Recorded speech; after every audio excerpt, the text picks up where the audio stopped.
বাংলাদেশের ক্রিকেটে এখন যদি আমি বলি যে একটা হুলস্থুল কাণ্ড, সেটা বললেও বোধহয় ভুল বলা হবে না। কারণ লাস্ট যে সময়গুলো পাকিস্তান সিরিজটা যদি আমি বাদ দেই, এর আগের যে সিরিজগুলো সেখানে কিন্তু আসলে বাংলাদেশের ভরা ডুবিয়েই বলা যায়, এবং বাংলাদেশের দর্শকরা তারাও কিন্তু একেবারে মুখ ফিরিয়ে নিয়েছিল এক প্রকার। এখন আপনি বলতেই পারেন যে তাহলে মিরপুরে কেন আসলে এত দর্শক? আসলে মিরপুরে কিন্তু একটা লম্বা সময় পর খেলা হচ্ছে, এবং টি-20 যেহেতু একটা উত্তেজনার একটা ব্যাপার থাকে, সুতরাং আসলে চোখে সামনে যখন একটা সিরিজ এবং দেখার সুযোগ, সেটা আসলে কেন মিস করবে। এবং এখানে আসলে জনপ্রিয়তার যদি একটা কথা বলি, পাকিস্তানের কথা, বাংলাদেশের মানুষ কিন্তু আসলে পাকিস্তানকে অনেক বেশি পছন্দ করে, এবং অনেকেই কিন্তু বলেছিল যে আসলে পাকিস্তান অন্তত হোয়াইট ওয়াশ না হোক, অন্তত একটা ম্যাচ জিতুক, তারা কিন্তু একেবারে বাংলাদেশি, বিহারিও নন, একেবারে বাংলাদেশি। যাই হোক, সব মিলিয়ে আসলে বাংলাদেশের অবস্থা বেশ খারাপ ছিল, এবং সেই খারাপের সময়টা কিন্তু বাংলাদেশ কাটানোর চেষ্টা করছে। এবং যেটা বললাম যে হুলস্থুল কাণ্ড, এটা বলার একটা কারণ হচ্ছে বাংলাদেশের কোচিংয়ের ক্ষেত্রে এখানে কিন্তু বেশ একটা, শুধু কোচিংয়ের কথা কেন বলবো, যদি আমি বলি মাঠের কথা, সেখানে কিন্তু পিস কিউরেটর পরিবর্তন হয়েছেন। সুতরাং বলা যায় যে আসলে মিরপুরের যে একটা দীর্ঘ সময়ের যে একটা ধান ক্ষেত, সেটারও অবস্থা কিন্তু পরিবর্তন হবে। যাই হোক, দেখা যাক সামনে কি হয়। তবে এখন বর্তমান নিয়ে কথা বলি, সেটা হচ্ছে যে নাথান কেলি।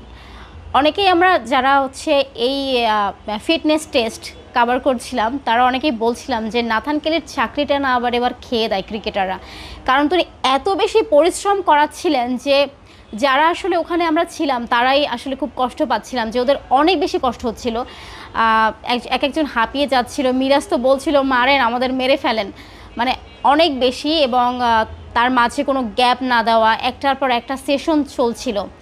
তো সেখানে হচ্ছে তাসকিনের কথা একটু আলাদা করে বলি, তিনি ফিটনেস টেস্টে কিন্তু অকৃতকার্য হয়েছিলেন। এটা যদিও পুরনো কথা, 3-4 দিন আগের ঘটনা। তবে তাসকিনের যে ব্যাপারটা আমার কাছে চোখে লাগার মতো, সেটা হচ্ছে তার ভুঁড়ি।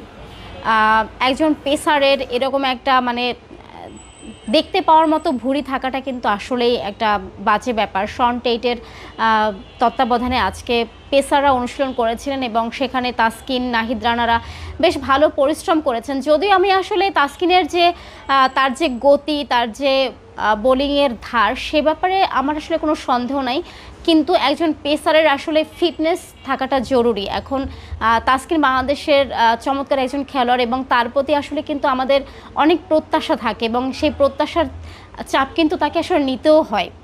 তো সেই প্রত্যাশার জায়গা থেকে আসলে তার ভালোভাবে ফিরে আসাটা, বা তিনি যে বারবার ইনজুরিতে পড়ছেন, লাস্ট তিনি ইনজুরিতে পড়লেন, সেখানে কিন্তু আসলে বলা যায় যে তিনি তার আসলে ছুরি কাচির নিচে যেতে হয়নি, এটা বলা যায় যে সৌভাগ্য।